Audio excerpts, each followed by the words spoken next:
All right, welcome back to the press this morning. Like I told you before we went on that short break, that my guest will be joining me to discuss and analyze.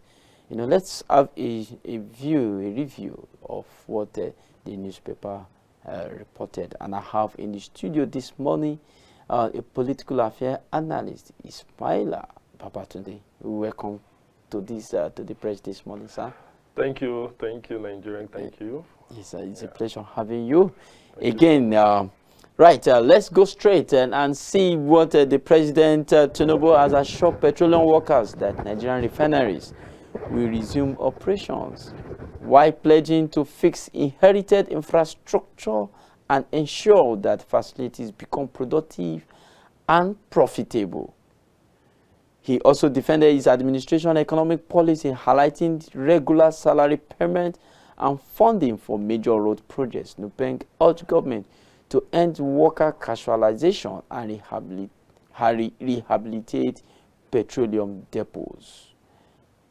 Our focus this morning is going to be on the president promising that Nigerian refineries will work again and become profitable. Can Tinubu's promise finally bring Nigeria's refineries back to full production? Well,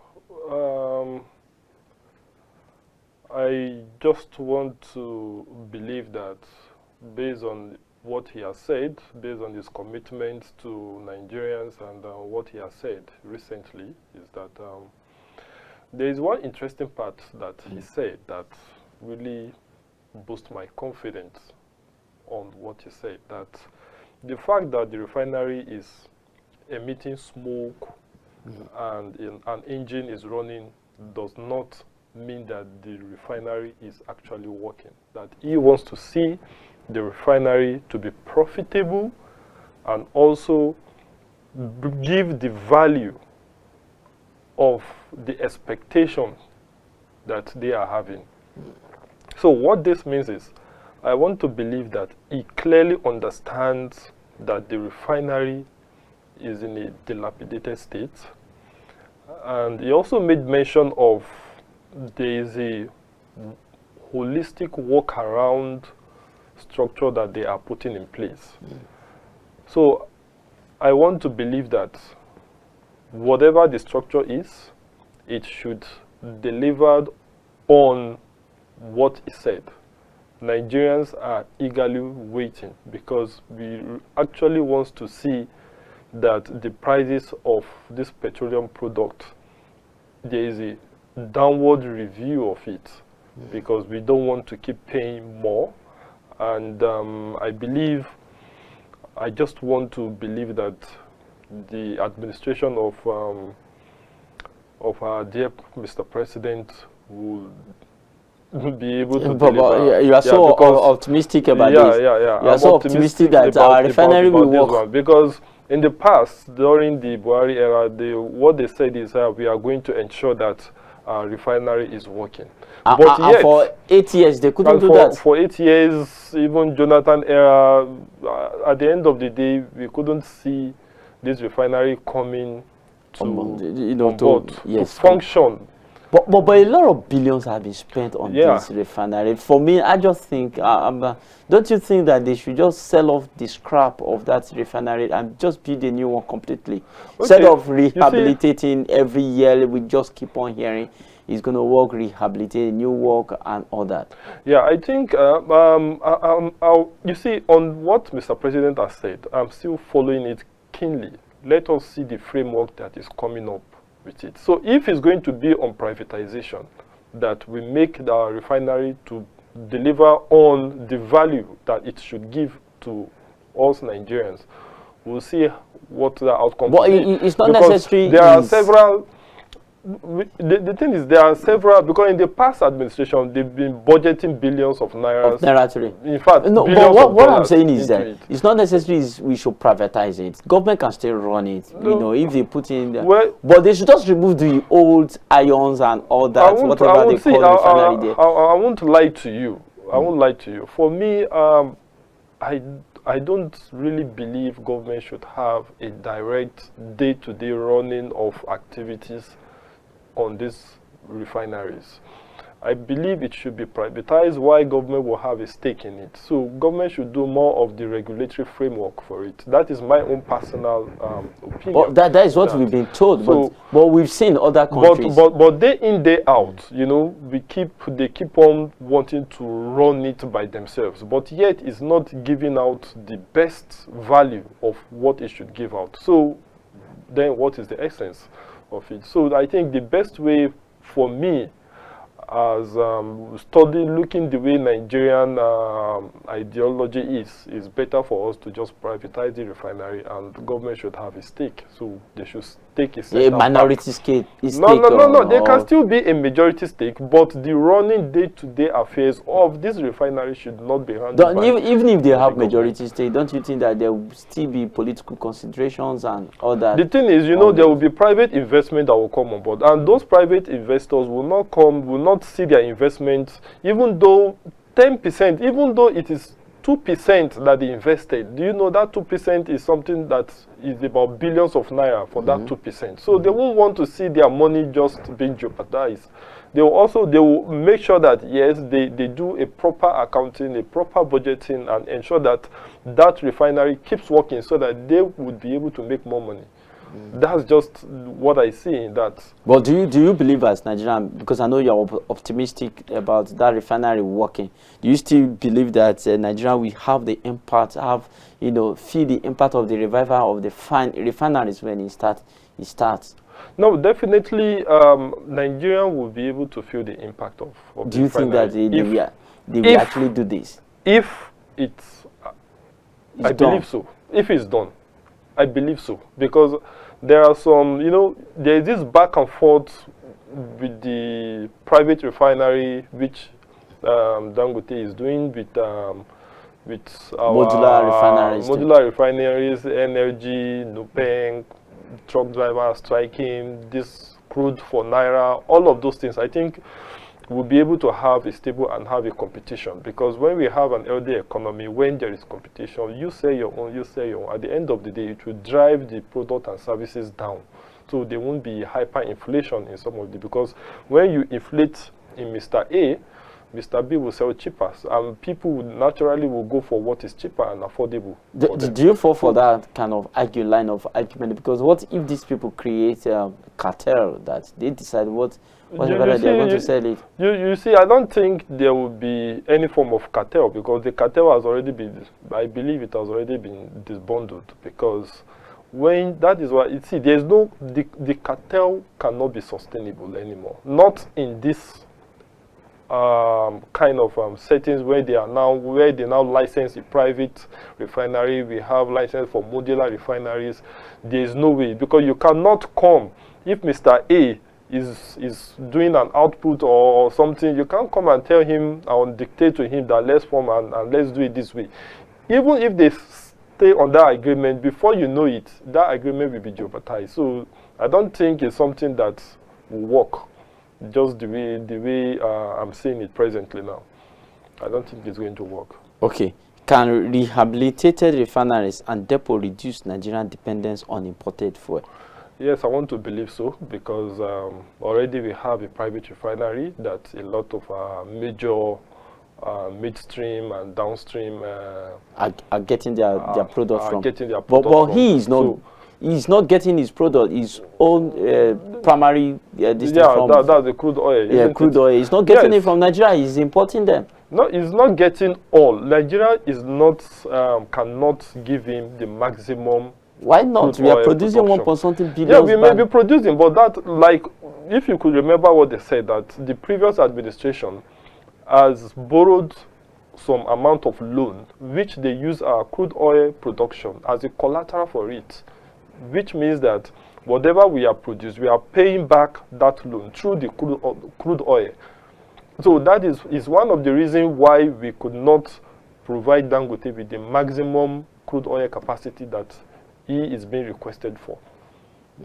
So in a nutshell, there is no way Nigeria. So he also have, and remember, this Russian and US. Iran and US war, you know. Now there is a pressure on the private refinery of Nigeria that they need to supply more, because other African nations are now turning to Nigeria, turning to the private refinery to also supply them products. So how will he be able to meet the demands of these other countries, and also taking at heart that Nigeria is the one giving him that enabling environment for his refinery to thrive? So he has to find a way of balancing. So he cannot use the crude oil that Nigeria is supplying to him to also service others. And you know, Nigeria is giving him crude oil in Naira. To the best of my own knowledge. Yes, they've cancelled that about, I think last month. They've changed it to dollar. To dollar. Well, I'm not too sure about that, because there's always a back and forth on that. But however, there's no way he would be able to supply with the current supply that Nigerian is giving him now. I don't think you'll be able with to your supply belief Nigeria now, you feel that if the refineries are rehabilitated, Dangote is on stream, modular, with that, Nigerians Nigeria will have self-sufficient product. And when you have sufficient product, the price of that product will not be as high as it used to be. But one thing we are not looking at is the supply of crude oil to some of these refineries, because some of them are joint ventures of other countries, which they supply to their home countries. We've not actually taken that into consideration, because Dangote experienced that challenge when he started. Yeah, that was when he started. But I believe by now, I think he's been able to sort himself out. Yes, but by getting it from US and all that. Yes. You know, there are. You see, there is another thing. You see, there are these products. There are specifications. I think there are some countries who has I've forgotten how they do their own rating in that grading. So, but what Nigerian crude oil have, if you take a crude oil from Europe, if it's been refined, there's a way the heaviness. I think there's a bit of slight difference in some of those things. So maybe that is part of the reason he prefers to get some of his crude oil supply from there, so that he will be able to service people in the Europe. So that means his business model is not for Nigerians then? No, he has the Nigeria. Nigeria is also supplying him crude oil now. So he's giving Nigerian the best specification of Nigerian that fits the Nigerian market. Yes. All right, let's move to Osun election 2026. Let's look at the security and vote buying and even the credibility of the election. Police deploy over 15,000 personnel, 30 commissioners, drones, helicopters for Osun election. Why INEC urges peace amid vote buying allegation and rising tension. Can 15,000 police officers guarantee a peaceful Osun election, or does heavy security signal deeper fears? No, you see, it is two ways.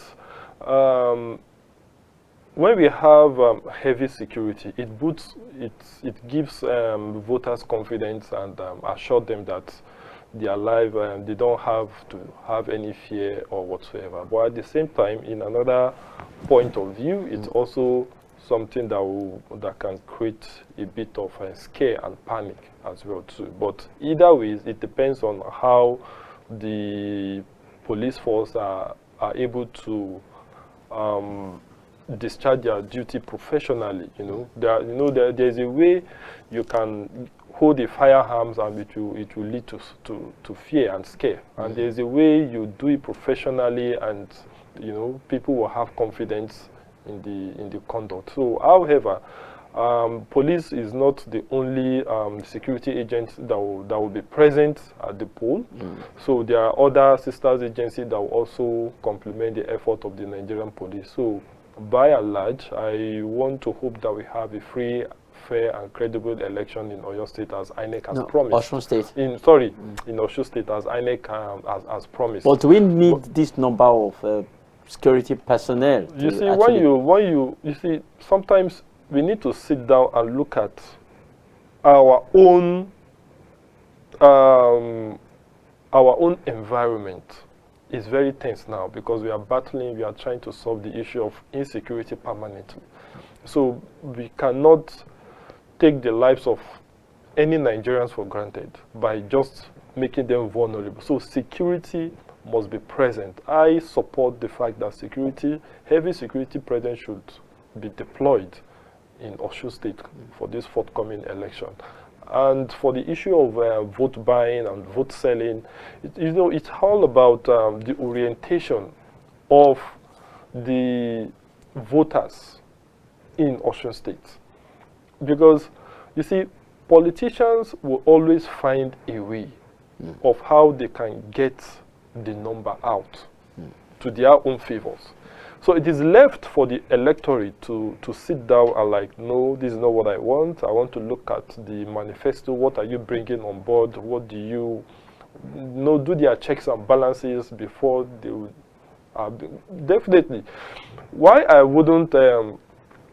say the electorate more is because when they get to the polling unit, whoever has induced them will not follow them and take their hand to put it. They will still be the one. That means they still have that power to determine. Even if some of them still have that power. Some of them do these things out of fear because the person watching them when they finish doing it, that is when they will come back and they will, because the person doing the vote buying is actually watching that what they pay for, they are getting it. So they do it out of fear. Well, based on my own experience, because I've been casting my ballots ever since I think 2007. Okay. I haven't. That period. Yeah, I haven't experienced such. And again, it's a secret ballot system where you go into the cubicle. I don't think there is a way. If you tell them, please excuse me, see, there are security forces across each polling unit. So, and there is a meter, there is a tape that they put around. So if they allow that, the person should be able to signal the police officer or any security agent or officials that, please, I need this man to excuse me. They will tell that person to No, what some aside. of them do after thumb printing, they will not display, they will stylishly show whoever that we've done this. You see, that is where I say the ideology of the voters determines. So that is why people in the civil society organization, they go out to campaign, to raise awareness on vote buying, vote selling. Don't sell your vote, don't buy vote, don't do this, don't do that. You see, they've done their own part. It's left for the electorate to decide. So because we can't, even the government have done its own part. So we cannot still blame the government in that regard. Awareness has been done. You have the power is in your hands, and you've been told not to sell it. You're giving quite a number of reasons why you don't need to sell your votes for peanut and all of that. So if you still go ahead and decide that that is what you want to do, well, if Nigerian constitution grabs you, you bear the consequences all alone. So. Okay, do you believe that INEC can deliver a credible election despite allegations of vote buying and political interference? Well, for me, I want to believe so.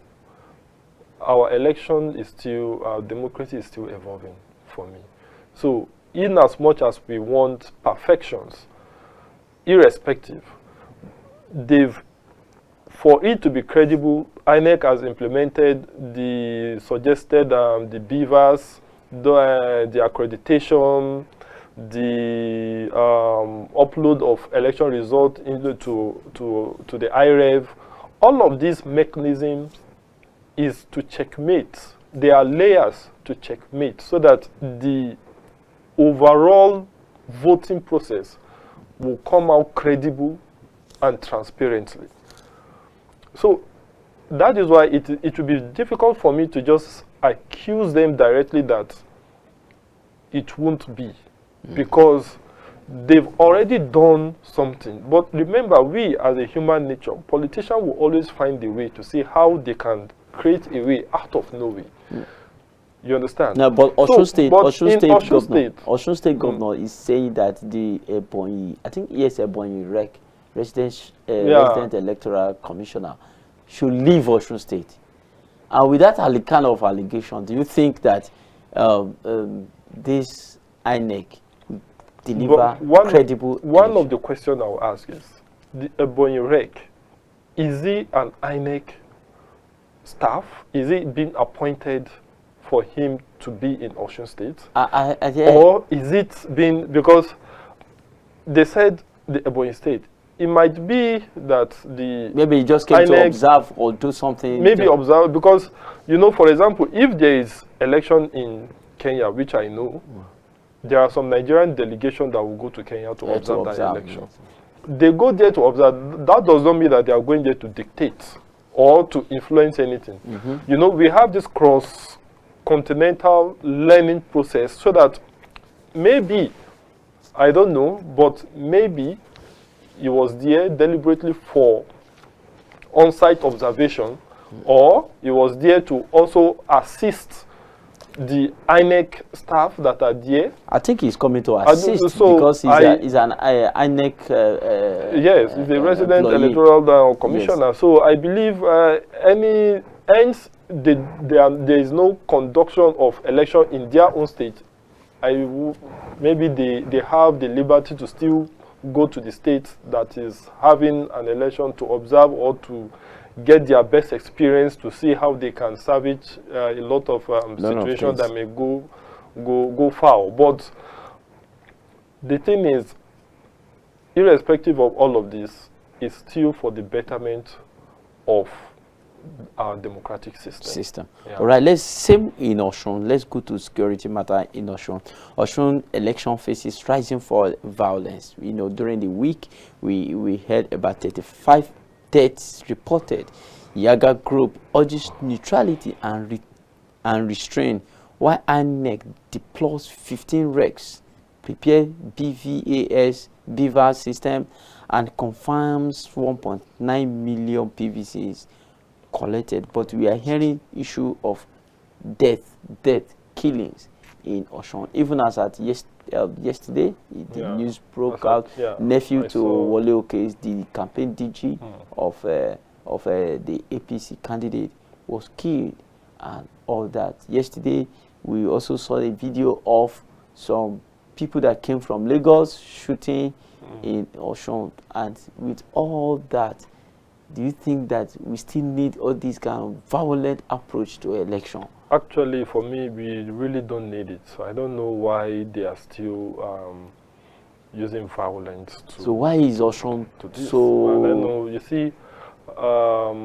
the desperation of some members of the public who are seeking elective positions. You see, they need to this thing is about vote, is about number. Go out there, do your campaign, do your mobilizations, put down your policies right, communicate it very well. I don't see how that should translate to violence. And whoever is also inciting violence should be checked. And I want to say, I think the other one that happened, the police has invited him. Yes, but he didn't stay up to 5 hours. He has also gone. So if he's been questioned and is able to defend himself factually, you know, a political terrain like this, there will be a lot of misinformation, propaganda, falsehood, all of this, because this man, what I heard and what I listened to, spoke in a Yoruba language. No, I listened to it. I heard him saying that they should kill Akot. I understand Yoruba, so I heard him saying that in Yoruba. So nobody should. And now what he's saying is quite different from what they said.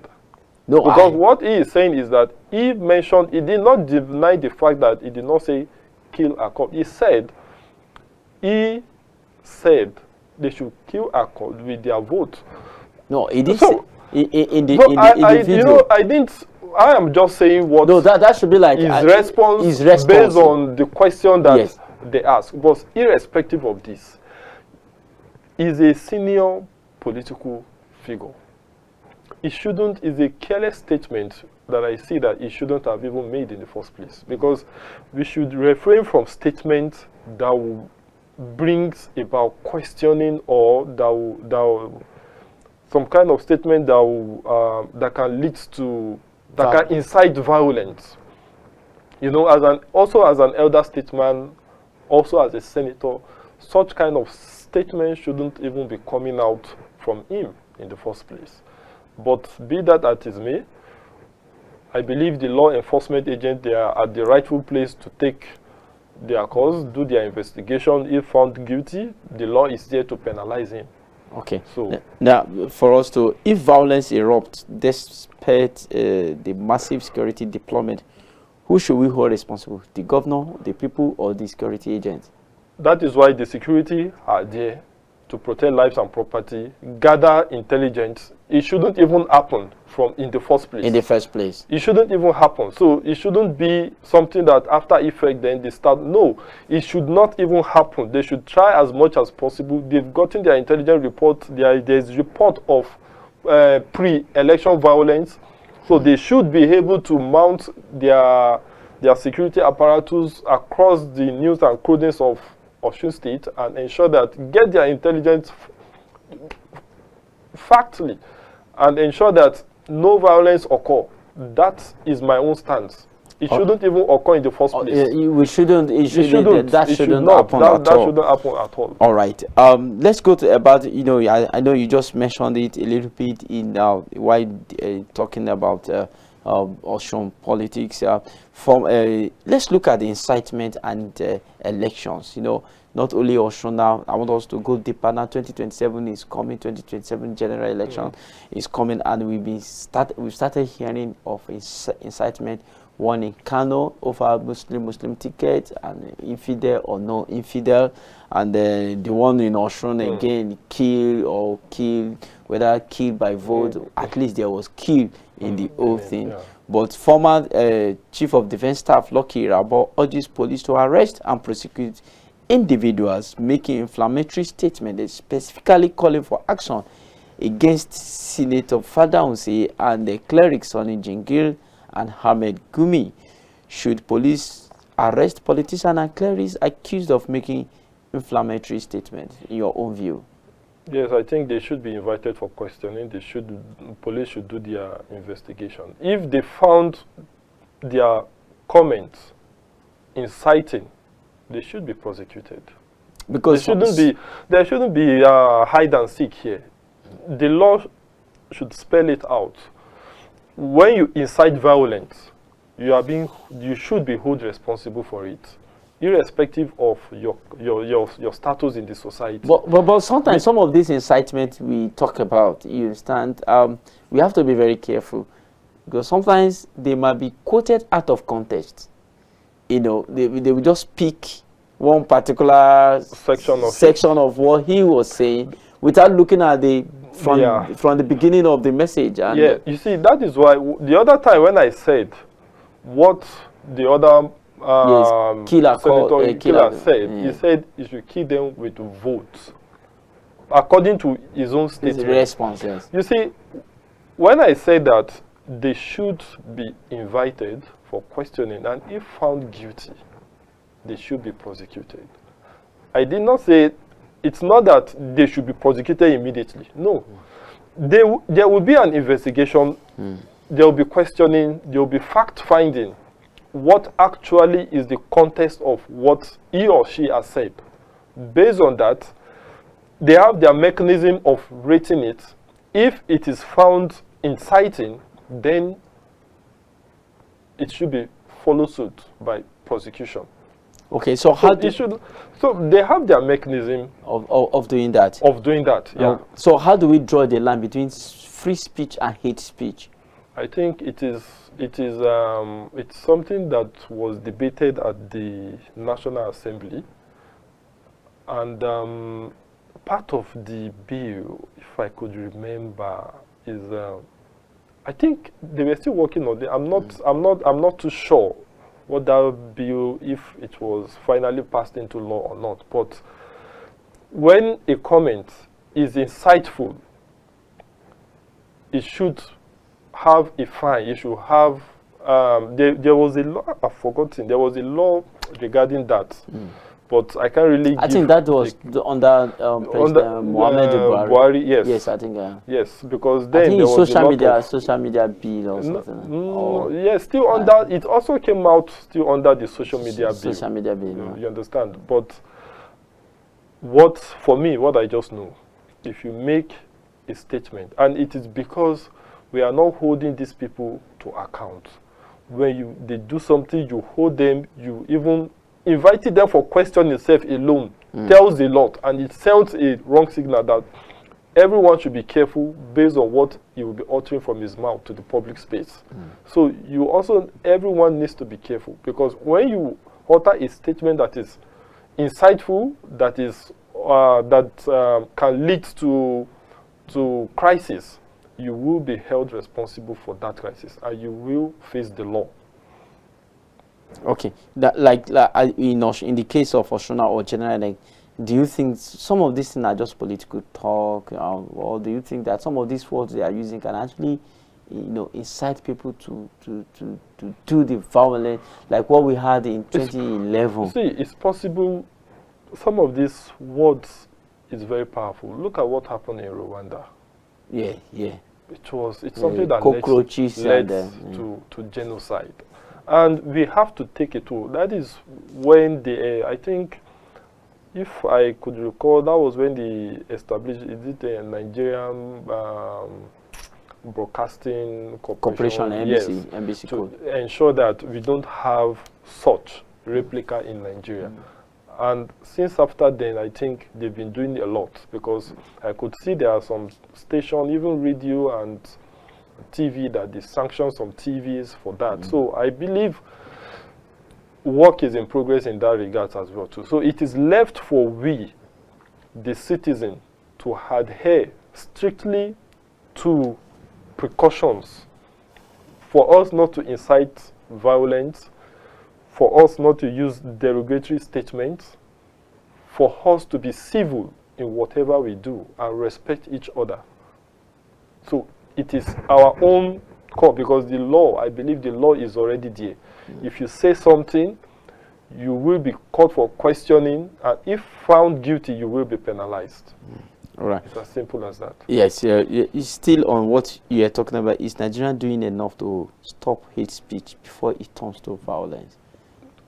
For me, based on the law, we have regulatory across. The only one that is left is the INEC, the post-election violence, whatever crime is being committed during, during, and post-election. That bill is currently at the National Assembly presently now. They should be prosecuted. That law that covers all of this, because if there is no law guarding some of these things, even if it happens, they were being charged to court, their sentences is not sentence that will take a long period of time, and it is also fineable. They will just pay the fine and you still see them on the streets. But when we have a comprehensive law that covers during, and post-election issues, then I can now say we have a substantive law in that regard. The reason why I removed INEC, Nigerian has a law, we have a governing in other sectors. So I don't want to generalize it on that. So I just want to take out only INEC, and which even during the era of the past, immediate past INEC chairman, he said, Professor Yakubu. Yes, he made mention of it, that the bill, they've made a proposal, they've also made their submission to it, so that whoever is found in this category of during, and post-election violence should be prosecuted, either vote buying, vote selling, incitement, violence, ballot snatching, hijacking. All of this will be treated in that law. Yes, in that law. Okay, so Nigeria, our democracy is still a work in progress. Yes, it's still a work in progress. And we trust that a lot of things will be fixed. But my prayer is that it should be done fast, not See, in my own understanding of democracy, democracy is a system. And a system takes time to build, to develop to the maximum capacity of how it should function. So it's not like a dictatorship that can just sit and just give one command and everybody will follow. No. In democracy, the president cannot just say this, even though if he says it, it will go through some checks. Yes. Those that would debate on it, then they pass it to the lower chamber, from there back to the upper chamber, then they communicate it, then they push it back to the Attorney General. You know, you see, all of this process is the process that also takes time, because that is why I see democracy as not a system that is very fast in terms of its intention is to make so everything it has to be, yes, it process so gradual. Process gradually. We'll talk about the input from the masses, just the way they are talking about the state police now. Now they are now calling for input from this thing. So there are some things that ordinarily we may want it so fast, yes, but our system that we operate is not a system that can swiftly done some of these things, because based on the constitution, it must go through a certain process, a certain rigorous process before it is finally passed into law. Because when it is passed into law, it's not something that they can just come up again and change overnight. So it will still go through that same process again. Go through that same process, and they need the input of we Nigerians now on it.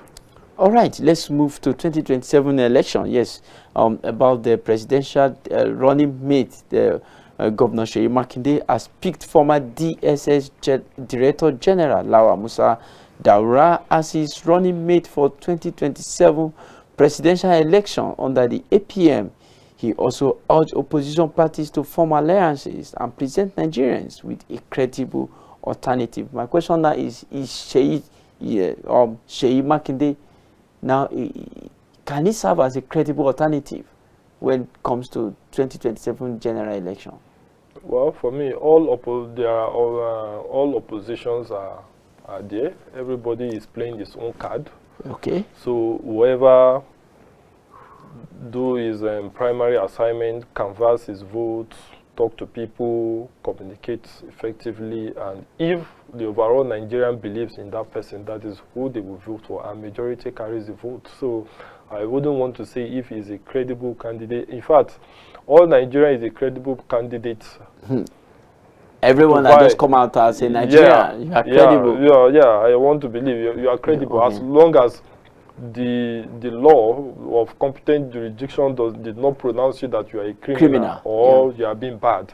Once you meet the criteria, I think 35 years and above, and you have your primary school assignment, you are secondary school SAT. Yeah, okay, school SAT. From secondary school now, you are credible to be at the ballot if you are able to go through the political party process, win the primary elections, and scale through.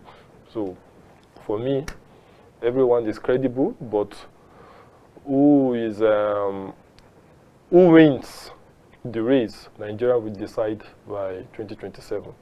Okay, something happened. Makinde calls for opposition unity. The answer to challenging the ruling party in 2027.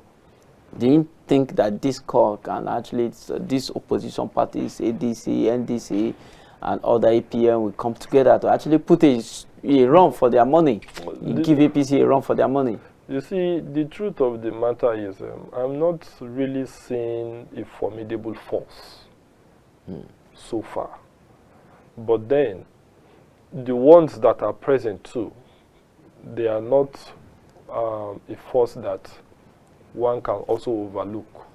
You also need to take them seriously, because I believe politics is a game of numbers and interest.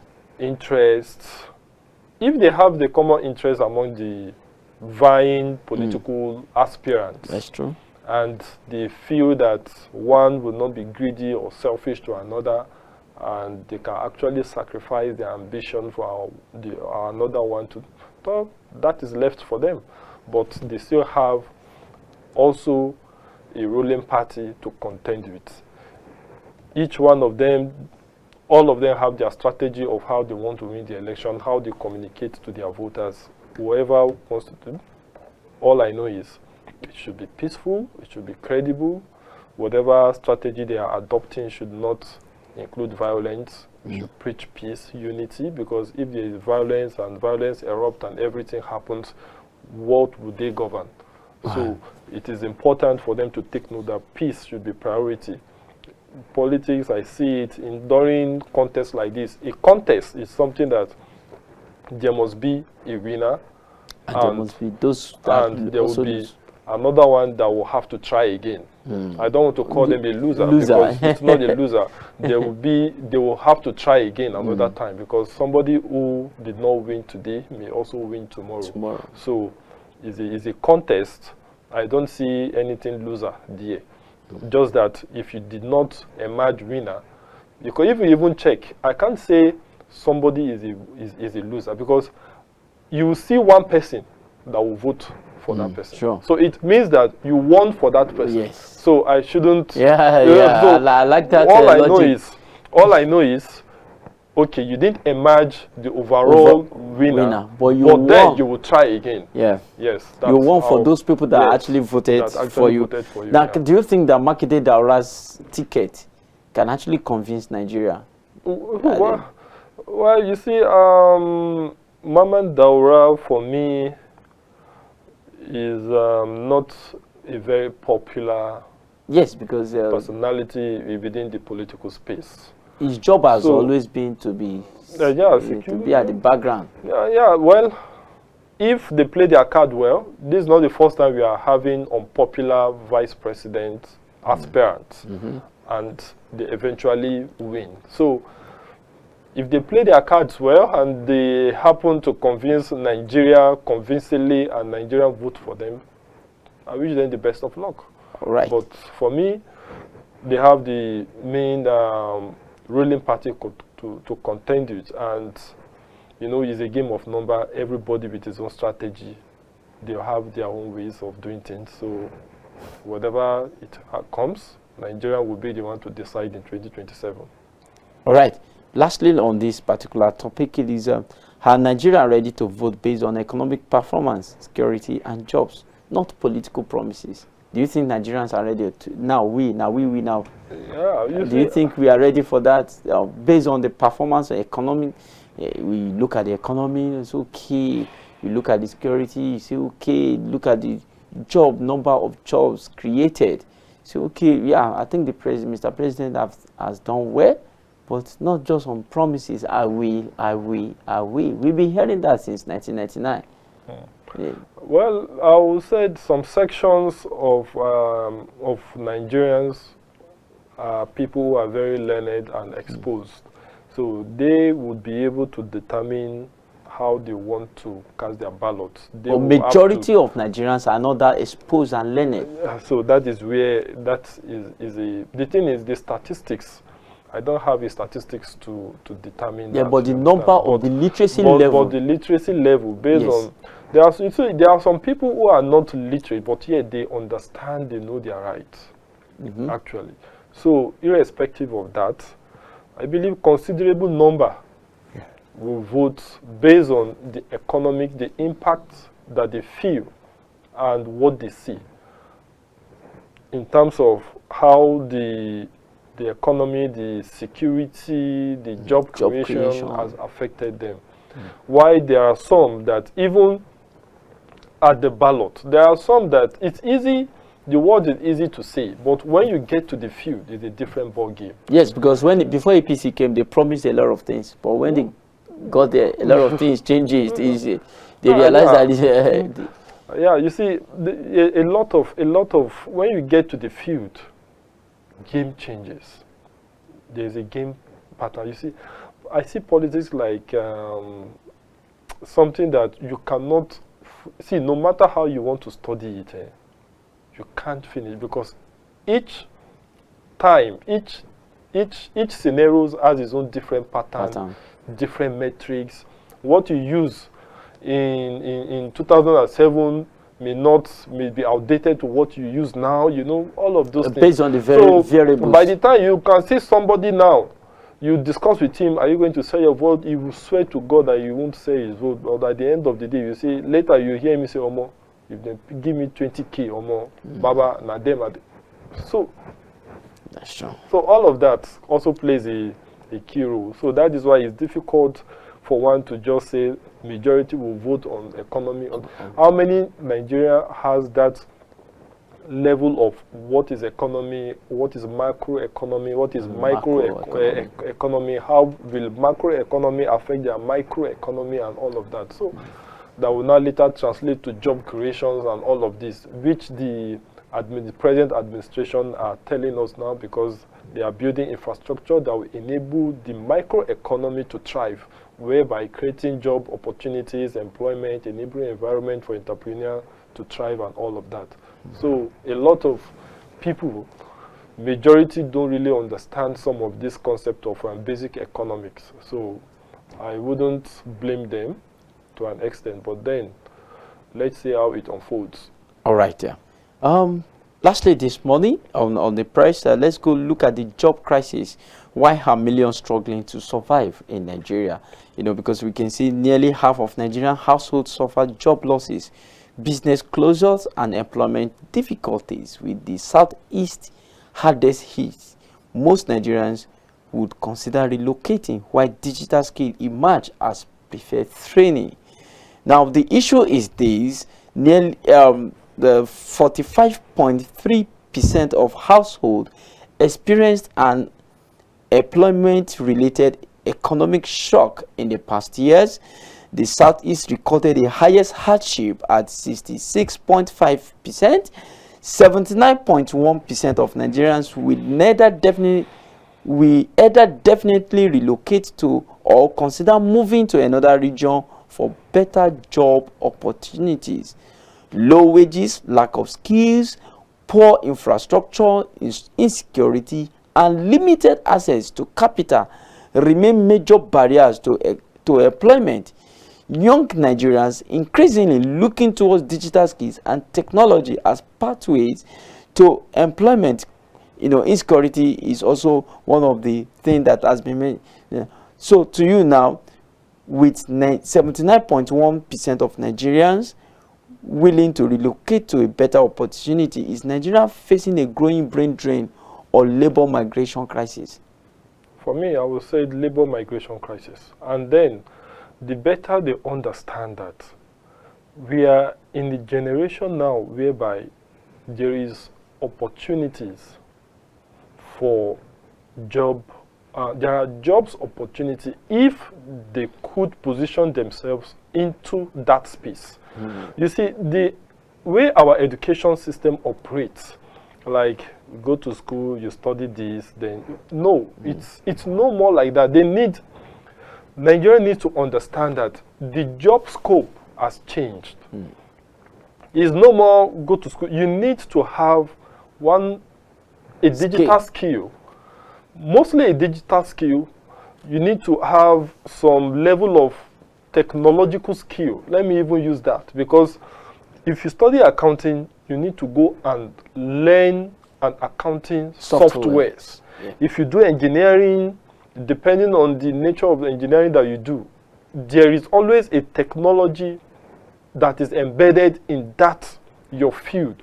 Go and learn that. You will see that. But shouldn't that be part of the curriculum while they are in school? It's not that you come out, you start learning that again. I think it should be part of the curriculum. While you are in school, you have been trained with some of them. Well, gradually they are beginning to impute some of those things into the curriculum, mostly in the higher institutions. I think they're beginning to implement it, but it's not at that scale. It's not yet at that scale now. But irrespective of either you learn it in school or you did not learn, you know, there are some things that is happening now that are new to us. I won't lie to you. Even that is why you see Nigerians are finding it, Nigerian security are finding it a bit difficult to actually deal with issue of this terrorism. Because terrorism is not a guerrilla kind of warfare. You see your enemy there, you are here, and you start fighting. They have their own modus operandi of how Just they come, operate. So now attack they and need run. to start studying it. That is why when they started early, it took us like a shock, because it's not something that they understand how to do. So they now start gathering. That is why you can see that the momentum now is gradually diminishing from the other side, because now they are now better intelligently equipped. So they are applying new strategies to combat them. And even of recent, I see in the news that some Nigerian delegation were sent to go and train on counter-terrorism and all of this, whereby when they finish, they come back and come and retrain those in the field again. So now, the same thing, the job scope, even if they go abroad, those that actually gain more abroad are those who has that digital skill, who has that technological skill. If you say you study engineering, you don't have that technological skill, you couldn't operate equipment, you can see even wheel balancing and alignment, all of those things is being done digitalized. Yes. Then you just want to operate on it, you end up sweeping road. Even sweeping off road now they have their own machines that do that. So you need to learn that you need to have that technological skill for you to be marketable, to have that job opportunity for you to scale in. Scaling, okay. Yeah. Because of recent, I was told somebody went for job interview, a job fair. Do you know that among over like 100 employers that was present, they were only able to get very, like, let me say, like 20% of what they are looking for. Yet, we are complaining that we have a lot of young graduates. So government need to do a lot more. Government needs to do a lot more, and I believe they started, because I'm seeing some ICT centers that the government is now putting up, springing up now. So what it means is they need that technological skills. Irrespective of the field that you belong, you just need it. Go and get it. If you can't find one easily, go and get it yourself, so that you won't be redundant, you won't be outdated. That is why if you look, there is a massive job loss. We have AI replacing, we have AI, we have machine that can do some of the tasks that humans used to do. So all you need to do is to find a way of plugging yourself into that settings, even though it is maintenance of, if you even do a maintenance of robot and all of the, all the Python programming, through application just for 5 places, you get a call from 3. Yeah, all right. We've just discussed a lot on. I wanted to ask another question, but you, in the answer, you've been able to touch it and all that. Thank you very much for coming on the show this morning. Baba, today is my life. So it's a pleasure always having you on this show. And with that, we ended the press this morning. It has been wonderful, and I believe that you've been informed, entertained, and educated through our program this morning. See you again next week, Monday. Have a great weekend. My name is Chukunalu Ike. Bye.